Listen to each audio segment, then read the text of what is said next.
दुष्यंत जी, राम प्राण प्रतिष्ठा की घड़ी नजदीक आ रही है। जैसे जैसे काउंटडाउन हो रहा है वैसे वैसे पॉलिटिक्स गर्मा गई है।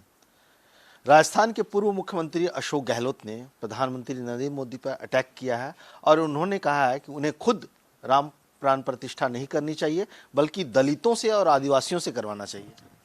उनको मालूम नहीं है इसके नींव के अंदर जो पहला पत्थर रखा था वो हमारे बिहार के वो दलित समाज के ही व्यक्ति हैं जिन्होंने पत्थर रखा था। और भगवान राम को सब दलित आदिवासी सारे फिर रहे हैं, इसलिए वहाँ पे आने वाले लोगों के लिए पहला एयरपोर्ट का नाम भी महर्षि वाल्मीकि जी रखा गया है। और मंदिर में जब प्रवेश करेंगे तो महर्षि वाल्मीकि जी भी उनको मिलेंगे। लेकिन इनके मन में अपराध है, घिनौनी सोच है, इस कारण से अनेक चीज़ें आगे करने की बात करेंगे। अभी चुनाव से पहले बड़ा ओबीसी ओबीसी करते थे, इनको वोट नहीं दिया ओबीसी ने तो उपराष्ट्रपति का अपमान करना शुरू कर दिया। इनको सहन शक्ति इनमें बिल्कुल भी नहीं है इनका, क्योंकि राजनीतिक एजेंडा होता है, राजनीतिक परिदृश्य से बोलते हैं, इस कारण से ऐसे अल्फाज जो शब्दों को यूज़ कर रहे हैं। भगवान राम मंदिर की प्राण प्रतिष्ठा एक संस्था है, उनकी संस्था है, वो जिसको भी इनवाइट करेंगे वो जाएंगे। प्रधानमंत्री को इनवाइट करें प्रधानमंत्री जाएंगे। उसमें उनको पीड़ा क्यों हो रही है? उनको पीड़ा यही हो रही है कि उन्होंने कभी राम के पक्ष में बोले ही नहीं है। राम तो उनके लिए काल्पनिक है, राम पैदा ही नहीं हुए। उन्होंने एफिडेविट दिया है उन्होंने, भगवान राम मंदिर न बनना नहीं चाहिए। आज मंदिर बन रहा है, सनातन मजबूत हो रहा है। आज उनको पीड़ा है, उसका परिणाम वो भुगत चुके हैं, अभी भी वो दुख उनके मन से निकला नहीं है। इस कारण से ऐसे अपशब्दों का और बेकार की बातों का इस्तेमाल कर रहे हैं। क्योंकि हमने देखा हर चीज को लेकर के कास्ट कार्ड खेल देते हैं। जाति धर्म का कार्ड जो है सो अब रामलला को लेकर के भी हो रहा है। देखिए, प्रधानमंत्री जी ने सबका साथ सबका विकास, अपनी सुविधाएं या योजनाएं सारी की सारी एक कोने से शुरू की हैं। ना उसमें हिंदू देखा, ना मुस्लिम देखा, ना सिख देखा, ना ईसाई देखा। लेकिन हमारे देश के महापुरुषों ने अनेक अनेक बात कहा है कि हमें कहीं ना कहीं जातिवाद से निकलना चाहिए, हम सबको कहीं ना कहीं एक रूपता में चलना चाहिए। और आज देश के प्रधानमंत्री ने उससे ऊपर उठकर 4 जातियों का उल्लेख किया है। गरीबी है, युवा है, महिला है, किसान है। इन लोगों को आगे बढ़ाने का काम करेंगे। जो भी गरीबी की रेखा नीचे उसको आगे बढ़ाएंगे। आज 15 करोड़ लोगों को हमने गरीबी की रेखा से बाहर निकालने का काम किया है। इसलिए ये कार्ड इनके कोई नहीं चलने वाले, कैसा भी ये कार्ड चला रहे हैं। लोगों को सुरक्षा चाहिए, बच्चों को रोजगार चाहिए, बहन बेटी की इज्जत सुरक्षित रहनी चाहिए, बुजुर्गों को सम्मान होना चाहिए। और मोदी जी की पूरी पुरस्कार वो समृद्ध भाव से वो काम कर रही है। इसलिए कुछ नहीं कर सकते तो जवानबाजी तो कर ही सकते हैं, उसका ही परिणाम है ये।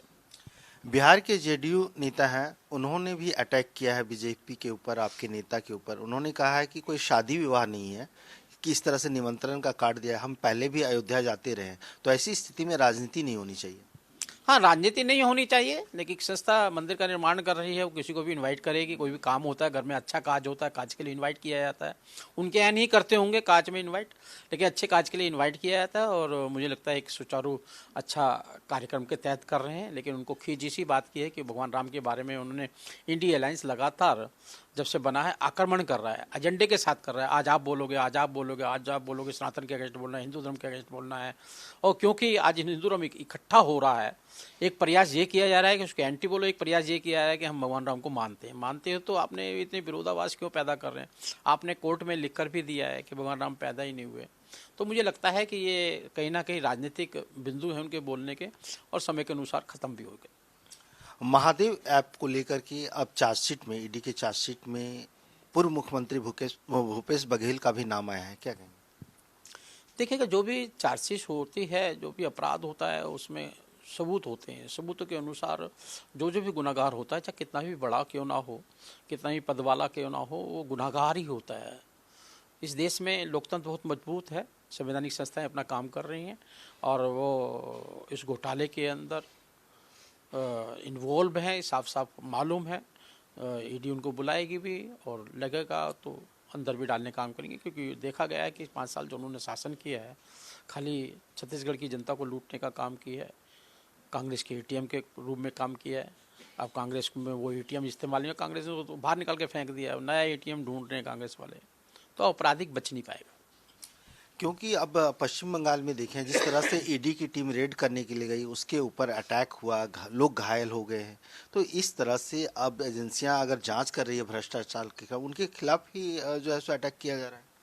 बहुत दुर्भाग्यपूर्ण है। संवैधानिक संस्थाएं अपना काम करती हैं, लेकिन जो कानून के अगेंस्ट है, कानून को साथ में लेकर ये अपराध कर रहा है, वो आदमी बच नहीं पाएगा। कानून अपना काम करेगा। कई बार आदमी को लगता है कि मेरी सरकार है, मैं मुख्यमंत्री मेरा अपना है, इसलिए कोई भी अपराध करूँगा, कोई पूछने पाछने वाला नहीं है। ये एक नरेंद्र मोदी जी का संकल्प है, कोई भी अपराधी बच नहीं पाएगा, चाहे कितना भी आक्रमण करें। लोकतंत्र से पहले भी आक्रमण हुआ है, संविधान से पहले भी आक्रमण हुआ है, कोई भी कामयाब नहीं हो पाया। अंतोगत्वा संविधान सर्वोपरि है, उसके हिसाब से काम होगा। चलिए, आपका बहुत बहुत धन्यवाद। कैमरा पर्सन पवन चौधरी के साथ मनोहर केसरी, इंडिया न्यूज़, दिल्ली।